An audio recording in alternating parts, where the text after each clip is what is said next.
Hey, what's going on, guys? In this video, I want to talk about the shoes so nice that I'd buy them twice. And I'm just going to drop these here because it's actually very hard to balance them.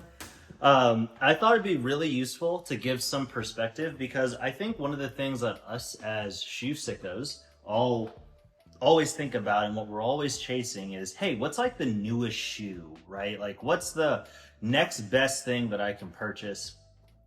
That's going to be super fun, super exciting, going to get me out there to run. And I think one of the more underrated things to consider are what are the shoes that are so good that it makes me not even want to consider any other shoe for whatever that intended category or purpose is. And so I thought, why not just make a video talking about a few of the ones that I've really enjoyed and I have either actually already bought them twice or I'm going to be buying them twice. So first things first, let's talk about the Dynafish Xiaonian. So the Dynafish, I have actually bought I should say, three different variations. First pair I got was from a fellow hobby jogger, Josh Spivey. He actually sent them for me to try out when they originally only went up to a size 11, and I wear an 11.5 in my normal shoes, 12 in all my running shoes. And he was like, hey, the 11s fit pretty generously. I'm an 11.5 wide. Why don't I send them to you to try out? And so he sent them to me, and they actually did work for my feet because of their more generous fit. Then he actually let me keep them. And so, yeah, I got over 100 miles in those originally, sent them to my cousin to try, and then I bought myself, I lied. I bought 4 pairs because then I bought myself a black pair, and then I bought myself a white pair to replace the pair I sent my cousin. And then I got this pair, which is my actual size, size 12. And I think, and everyone's seen the 100-mile review at this point, that I gave a super good review for, but this is truly a one shoe rotation killer. After running in this shoe with over 100 miles in this pair alone, easily one of my biggest recommendations for the year. And what really sets it apart, and something I didn't even really think about or appreciate about it until I got the Topo Spectre 3, is that the geometry is actually very accommodating. So initially when I put this on and when I used to always think of this shoe, I used to think like, oh, it's got a pretty aggressive forefoot rocker. It's going to put me up on my toes. It's probably going to limit me on my daily runs. That was until I got the Topo Spectre. And that thing is an aggressive beast. Like, that is a zone 3 champ, in my opinion. Can't wait to do a full review on that one. I've been really enjoying it. But that being said, this is one shoe that I will always have in my rotation as long as they sell it. This pair's got about 115 on them right now, I believe. I have another pair coming in from hobbyjogger.com. I'm probably gonna buy the yellow pair off of AliExpress here soon, so that's gonna be up to 6 pairs. And there's a few reasons why this is a shoe so nice, you gotta buy it twice. One, it just performs. It's a one shoe rotation killer. It does everything incredibly well. It punches well above its weight class in terms of price. And so one of the things to consider, right, is like, hey, if you got a big shoe rotation, you don't want to always be sitting on your $200 plus shoes all the time, because then you're like, why did I spend $200 if I'm not even going to be running in the shoe? With this shoe, this thing sits comfortably in the back, but when you're ready to pick it up and get it rolling again, it's right there and it can handle anything that you want to throw it at. So shout out to the Dynafish. Easily #1 when it comes to a shoe so nice I would buy it twice. And so next up is going to be the other shoe, which ironically enough, I'm just knocking out the 2 shoe rotation killer combo out of the way here, and that's going to be the R.A.D UFO. And I was listening to the Supwell podcast recently, and I think it's funny that Joanna was confused at like, I can't believe people are calling it soft. And I'm wondering if a couple of things. So one is I was listening to the Believe in the Run podcast. They were talking to Blue, who runs the running division for R.A.D. And he was saying that there's actually, even changing the color of the foam can actually change how it performs. And so I have this white pair. And I'm wondering if, because compared to like the pink and the yellows, I'm wondering if because those have different dyes on them, I'm wondering if that might also be forming my opinion here. So that actually makes me want to try this in one of those monochrome colors, whether it's that I really like.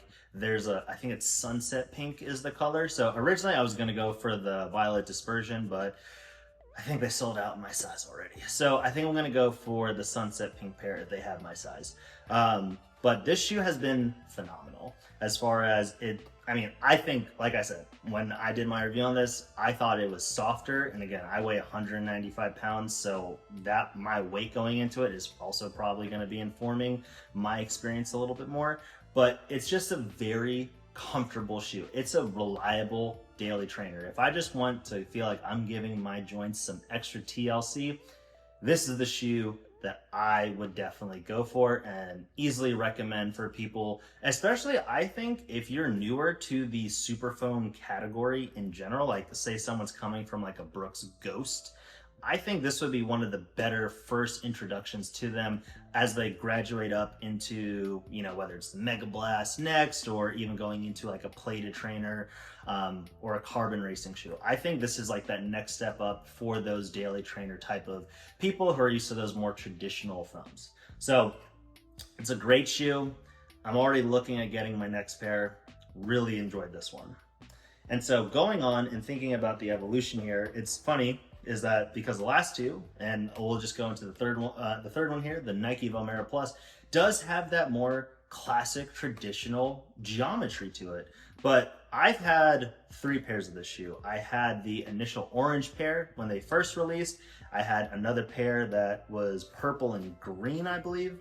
And then I got this pair that was for 90 bucks off of Hibbett about a week ago. And I've just loved this shoe in all the different times that I've had it. And I've used it for various reasons across the 3 different times that I bought it. So when I originally bought it, it was just like, hey, this is just gonna be my daily trainer. It's comfortable, it's cushioned. I'm on the heavier side. My joints can always use something that's got a little more stack to it. But now this shoe and where it's in my rotation, and when I picked up another pair, is that I really like that 10 millimeter drop for the Achilles and calf relief that it will provide. That's something that I think is in the value of having a multi-shoe rotation across different models and different stacks and heights or drops, because this shoe sits really well for me because most of my shoes are between the 6 and 8 millimeters. And that puts inherently a little bit more pressure on my Achilles. And whereas something like this is going to give my Achilles a break. And along with its stack and with that Zoom X foam, I think it's just a beautiful combination of getting back to a more traditional runner feel to it, but with some extra added modern perks in that foam. As I mentioned, the Zoom X here, I believe it's a TPEE. I think that's personally one of my favorite foams that's come out. Everyone's all hyped up and jazzed about the ATPU.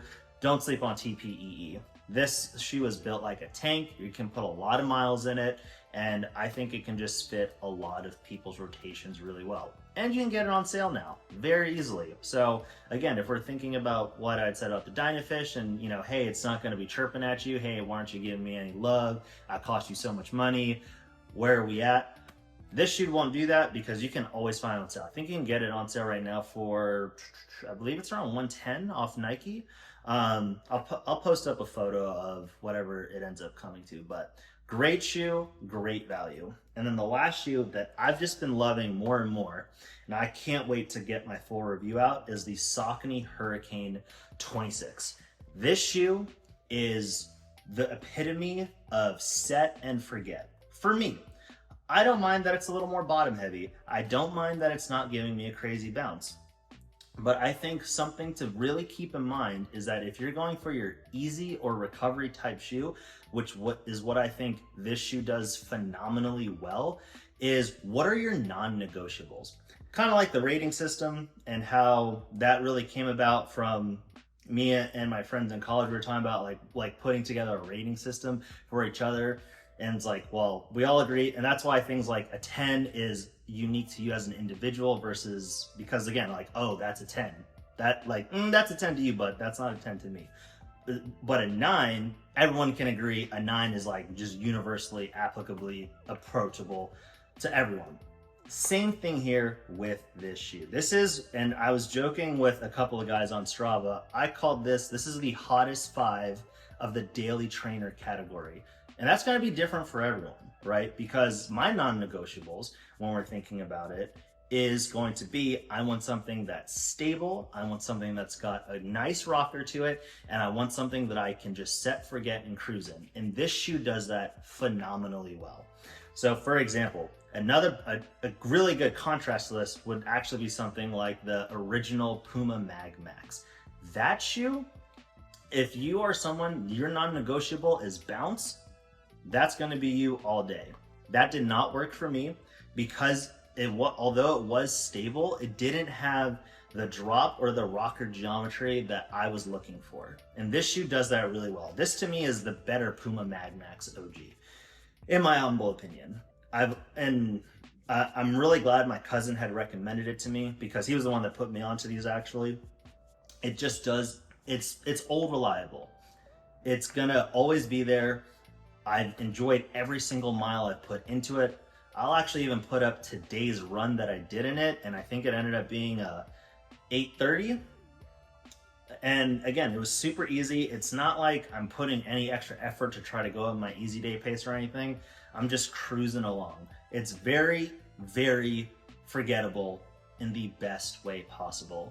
And so, with that being said, guys, I'm already planning on buying my second pair. I think I'm gonna get a pair that when I'm done using them, I can turn them into some dad drip style shoes. But with that being said, I hope you guys enjoyed this quick shoe so nice I'd buy them twice. Again, I think there's a lot of value in all 4 of the shoes. Let me see if I can get them up here. See if I got the good balancing. Oh, nope, I'm just leaning on myself. And honestly, other than the R.A.D, I mean, you sign up for Saucony, you can get 15% discount on the Hurricane 26. You can get a lot of these for really good prices. So I hope you guys found this useful.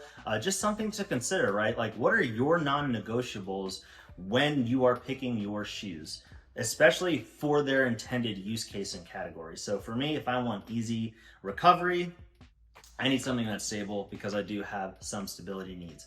But that's going to be different from person to person. So always find what works best for you. With that being said, guys, hope you enjoyed the video. We'll talk soon. Have a good one.